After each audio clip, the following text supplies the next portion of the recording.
Hoje vamos falar sobre a origem do teatro, os rituais que nossos ancestrais faziam para se conectarem com as suas divindades, até as tragédias gregas que abordavam questões existenciais, dilemas morais e reflexões profundas sobre a condição humana. Mas antes, considere se inscrever no canal e curtir esse vídeo. Essa aula é um breve resumo e faz parte do curso História Completa do Teatro Mundial, disponível na Hotmart. Você também pode comprar o livro História Completa do Teatro Mundial na Amazon. Você também pode me seguir no Instagram, @EvelynFerce. Bons estudos! A origem do teatro remonta a tempos ancestrais. Muitas culturas primitivas acreditavam que representar era uma forma de se conectar com forças espirituais ou divindades. Essas representações incluíam danças, cânticos, máscaras e imitações de eventos naturais, como caçadas, colheitas ou fenômenos atmosféricos. Os rituais geralmente ocorriam em espaços sagrados, como templos, e eram realizados por sacerdotes, xamãs ou membros selecionados da comunidade. Essas representações evoluíram para incluir narrativas mais elaboradas, personagens distintos e dramatizações de histórias mitológicas ou lendárias. No entanto, não eram comparáveis ao teatro como conhecemos. Eram práticas coletivas, muitas vezes improvisadas, que buscavam evocar uma conexão com o sagrado, celebrar a natureza e transmitir tradições orais. É então a partir de práticas ritualísticas e cerimoniais que formas mais elaboradas de fazer teatro começaram a se desenvolver em diferentes culturas ao longo do tempo, culminando na rica tradição teatral da Grécia Antiga. O teatro grego é considerado o precursor do teatro ocidental. Sua história tem raízes nas práticas ritualísticas e cerimoniais das antigas civilizações da Grécia. Ao longo do tempo, essas práticas evoluíram para formas mais elaboradas de apresentações teatrais, como a introdução de narrativas, personagens e estruturas dramáticas. Um dos elementos mais importantes na história do teatro grego é o deus Dionísio. Dionísio é o deus do vinho, da fertilidade, do prazer e, mais tarde, viria a ser também do teatro. Os festivais dionisíacos, conhecidos como Dionísias, eram celebrados em várias cidades e estados gregas, mas as Dionísias de Atenas eram as mais famosas. As Dionísias de Atenas consistiam em duas partes principais, as Dionísias rurais e as grandes Dionísias. As Dionísias rurais eram realizadas inicialmente nas áreas rurais e eram marcadas por rituais e procissões em honra a Dionísio. Já as grandes Dionísias eram realizadas na cidade de Atenas e eram um ponto alto das festividades. Elas duravam vários dias e incluíam uma série de eventos, como competições musicais, concursos de poesia, danças e apresentações teatrais. O teatro nas Dionísias não era apenas uma forma de entretenimento, mas também tinha um caráter sagrado, ritualístico. Acredita-se que as representações teatrais eram uma forma de honrar Dionísio e invocar sua presença divina. Os coros, atores, o uso de máscaras, tudo contribuía para uma atmosfera sagrada e mística dessas apresentações. O ditirambo desempenhou um papel fundamental na cultura ritualística. Era uma forma de música e poesia coral dedicada a Dionísio. Era realizada durante as celebrações religiosas e executada por um coro de homens, conhecidos como ditirambistas, que cantavam e dançavam em honra a Dionísio.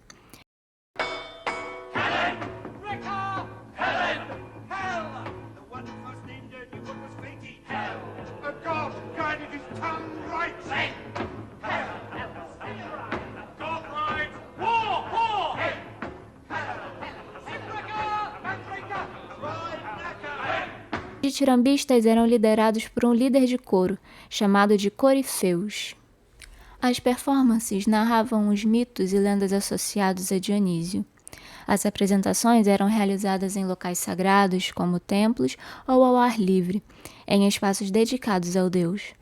Com o tempo, essa forma de expressão artística tornou-se mais estruturada e sofisticada, com a introdução de narrativas mitológicas e a participação de coros organizados.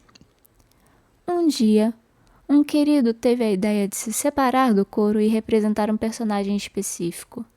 Ele chegou na frente de todo mundo e, ao invés de dizer "Ele é Dionísio", meteu um "Eu sou Dionísio".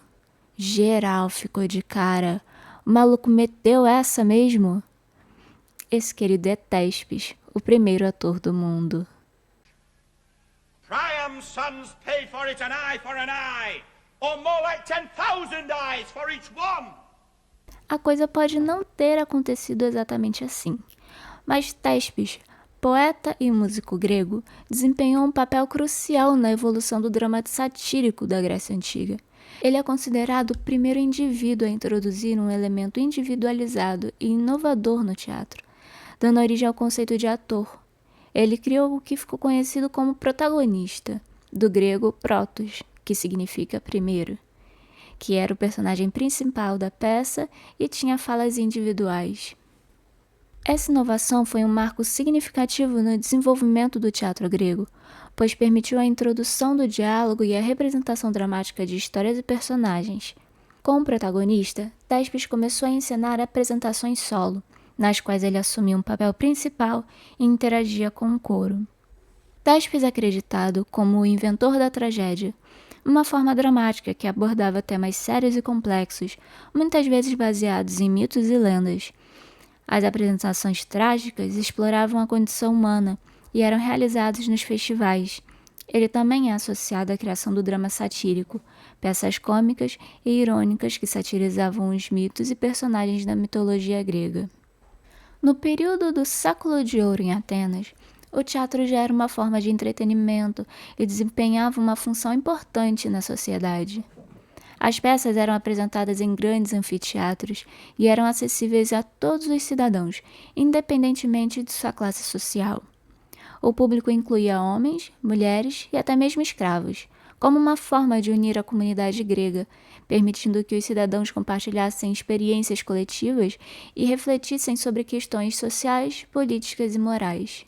Uma das formas de teatro desenvolvidas durante as grandes Dionísias foi a tragédia grega. Ésquilo, Sófocles e Eurípides foram os dramaturgos trágicos mais conhecidos dessa época.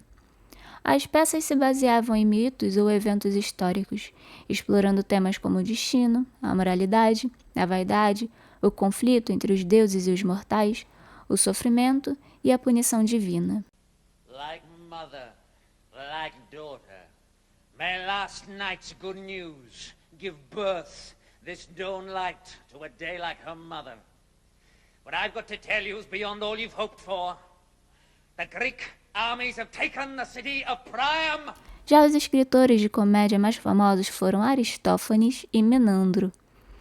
Suas obras eram satíricas, faziam críticas sociais e políticas e eram marcadas por sátira, ironia e humor. As mais famosas foram escritas por Aristófanes, um dos principais dramaturgos cômicos da época. Suas peças satirizavam os aspectos da vida cotidiana, a política, os costumes sociais e até mesmo as figuras públicas da época. Infelizmente, grande parte das obras de Menandro foi perdida ao longo do tempo. As comédias tinham um papel importante na sociedade grega. Além de proporcionar entretenimento, ofereciam uma crítica social e política disfarçada de humor, permitindo que o público refletisse sobre os problemas e contradições da época. Já se inscreveu no canal? Curtiu esse vídeo? Me seguiu no Instagram @evelynferce? Então tudo bem, você já pode ir para a próxima aula. Até lá!